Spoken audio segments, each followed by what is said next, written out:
Hey y'all, welcome back to another episode of Whatever with Heather. I have actually already recorded this podcast, but when I went to go edit it, my microphone was muted. So now you get version 2, which, if I'm being honest, version 2 is actually usually better. It's usually more concise. It is more focused. So we're going straight into version 2. I'm recording this podcast twice in one day, and this version will be better. And that's what I'm telling myself. So today we're talking about a topic I've wanted to talk about since I started the podcast. And it is the topic of how to be your own life coach or coaching yourself through life, how to do that effectively. And today we're discussing that.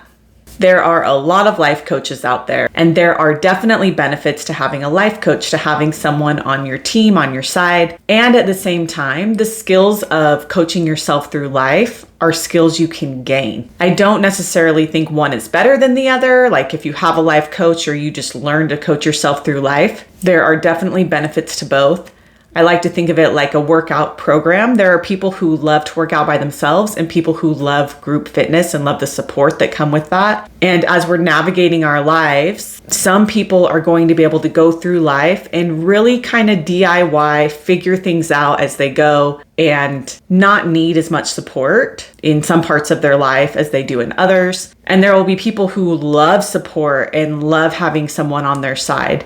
I think we all benefit from both scenarios, but today we're going to focus on being your own life coach. This doesn't mean you'll never need a support or mentor or coach or even just someone on your team. This doesn't mean you have to do it all, but the ability to coach yourself through life when things are hard or challenging is invaluable. First, let's talk about what makes a bad coach. If you think back into your life of a coach, a teacher, a leader you had whose job was to guide you and coach you and help facilitate your growth, but they were a negative or bad coach, there were probably very specific qualities they had.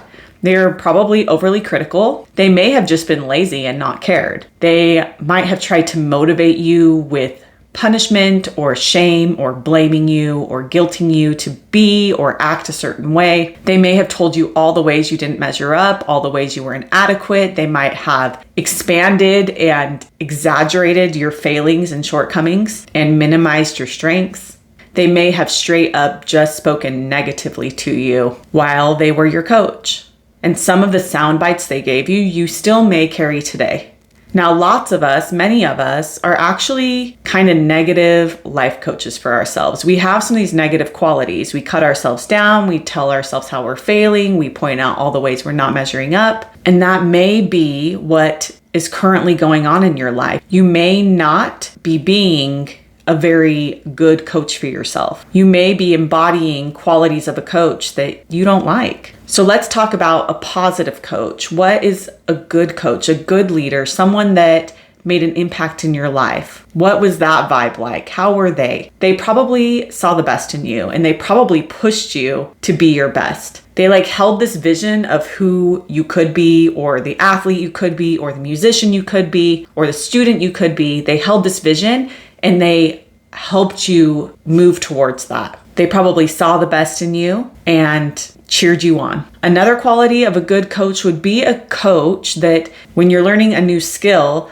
they give you drills and feedback and things to try to improve those skills. I actually went to college to be a coach, to coach kids and teens in sports. So I have seen a lot of coaches in my day, and with all my kids in different activities, I've seen a lot of coaches and leaders and teachers. And in seeing all of this, there are two main qualities that I've found that good coaches have. The first thing is that a good coach is your biggest cheerleader. They cheer you on, they see the potential in you, and they see the greatest in you. They hold this vision of who you are and who you can be, and they cheer you on to get you there. The other part of a really good coach is that they are a solution-based problem solver, meaning they see the problems and they come up with solutions to those problems. If you have a coach who is coaching you, but they're unable to see any ways in which you need to improve or grow or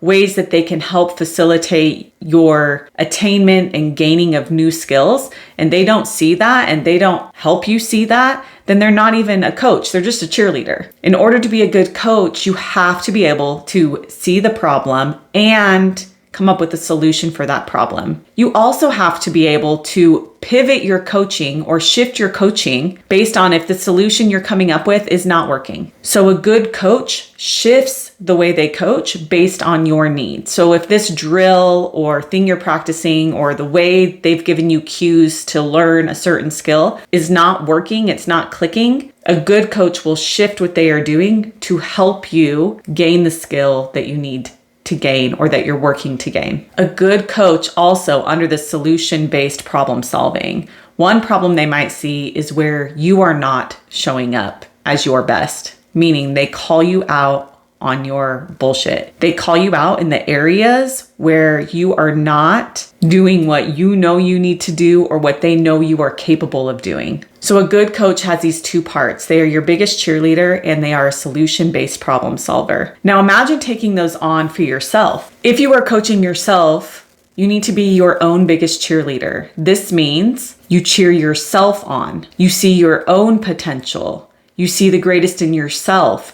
You can see the vision of who you can be or what you can learn or what your life could look like, and you hold that vision. And at the same time, you are a solution-based problem solver for yourself. That means that you see your own problems, like where things are not working, and you come up with solutions for those problems. And as you do that, as you're coming up with a solution for a problem or a solution to try to get you where you want to go or for who you want to become or the next level of yourself, you also are able to pivot and to shift what you're doing when things are not working. And not from a space of you're terrible, you suck, you can't do anything right, but from a place of coming up with a different solution, of shifting the way you're coaching yourself. And when you're coaching yourself as a solution-based problem solver, you call yourself out on your bullshit so that you can reach your greatest potential and life goals. You call yourself out when you know you're not showing up how you want to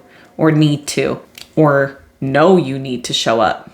This is not about shaming and blaming and guilting yourself. Remember, those are the qualities of a negative coach. This is about holding the vision, cheering yourself on, and recognizing when there is a gap between where you are and where you'd like to be, and beginning to fill that gap, beginning to come up with solutions to get from A to B, and to do it in a way in which you're cheering yourself on, you're holding the vision, and you become aware of any problems that arise. You're able to pivot and shift what you're doing to get to your goal. And you call yourself out on the times where you know you're not doing the things that you need to do. And this is how you coach yourself through life. Be your own biggest cheerleader and a solution-based problem solver. Imagine that you embody these qualities for the rest of your life. You cheer yourself on and hold the vision for who you want to be and where you're going.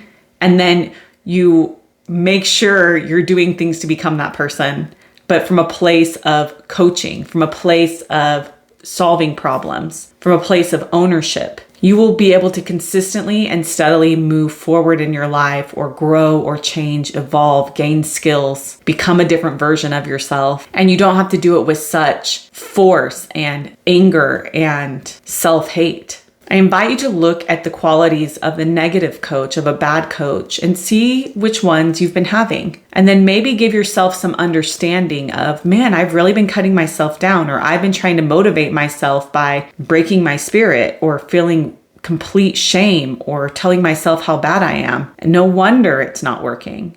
No wonder I'm not making progress. No wonder I'm depressed. No wonder my life feels heavy and overwhelming. No wonder I feel like I can't do anything right. Become aware of the ways in which you are not being a good coach for yourself. And as you do that, then it becomes easy to say, oh, I can start cheering myself on, holding the vision, and come up with solutions to get me there. Imagine you spend a full year being a good coach for yourself. And maybe you only improve in one area a week, but at the end of a year, that's improvement in 52 areas or in 52 little tiny things. But little tiny things add up. Because if you're being a bad coach for yourself or being really negative to yourself and not calling yourself forward and not cheering yourself on, then at the end of 52 weeks, at the end of the year, you will probably either be the same or worse off than you began. And that's why it feels like you're spinning your wheels, because you're doing work, but you're not evaluating if it's useful work, and you're not cheering yourself on while you do it. You're just trying to shame, blame, and guilt yourself forward into a better version of you, a happier version, a more fulfilled version, fueled by shame, blame, and guilt. Nah, that's not gonna work. It's not gonna stick. And when you get there, you're not going to be someone who is proud of who they've become, because you'll still feel shame, blame, and guilt. As we step into being a good coach for ourselves, we cheer ourselves on and we solve our problems. We don't just point out our problems and be mad at ourselves for them. We see the problems and we come up with solutions. And we try the solutions and we shift if the solutions that we've come up with aren't working. And we just keep doing that on repeat. Think of 3 ways in which you can start to embody being a good coach for yourself. Maybe you need to cheer yourself on more. Maybe you need to come up with some solutions for some problems you have and just start trying them. You are capable of coaching yourself through life. You are capable of seeing where you can improve and believing in the greatest version of yourself and cheering yourself on the way. Being your own coach is attainable, 100%. Thank you for being here. If you've enjoyed this podcast, please share, please subscribe on YouTube, follow on your favorite podcast app. And if this has served you, share with a friend so that we can continue to grow this podcast. Thank you for being here, and I'll see y'all next week on Whatever with Heather. Bye.